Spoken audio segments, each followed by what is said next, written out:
Hello,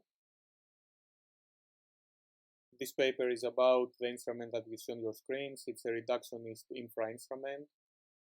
It builds upon related research and empirical practice in critical design and on certain sub-areas within the new interfaces for musical expression community, sub-areas that concern instruments of limited performance potential, as well as general approaches that target a more than functional design. On the turn of this key, the device will start reproducing a certain poem in Morse code. No further information is given on this poem so that only those with appropriate skills can understand it. And this is reproduced with very low frequency acoustic pulses. I will leave it to reproduce the sound for a while.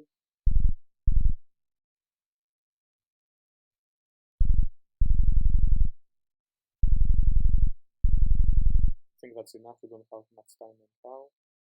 On a technical level, here you see the circuitry. It's built around a programmable microcontroller, a circuitry to filter out and to prepare the signal so that it can be reproduced by a PA. Inside the box, there are hidden two small trimmer potentiometers. One I use to adjust the speed of the Morse code train, and the other to tune the pitch of the pulses.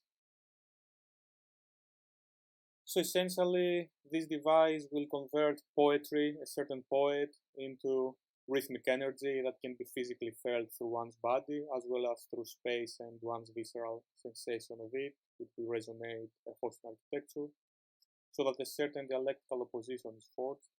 On the one hand, you have clarity of design and minimalism, and on the other hand, you have unintelligibility, functional ambiguity, and maybe some certain awkwardness, absurdity. This is further discussed in the paper. This opposition is set out in material terms and through the instrument's overall design, so that, to sum up, the device can be said to simultaneously operate in three different levels. On one hand, you have a critical and speculative electronic object that questions some of the norms associated with market-oriented interfaces, and also some of the ones associated with experimental interface as well.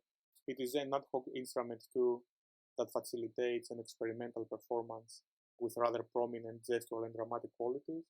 And finally, it can be thought as a piece of art on its own sake, with piece of conceptual art probably, that captures a certain uncanniness in its design and that exemplifies a certain tension between the individual hardware constituents of it and its operation.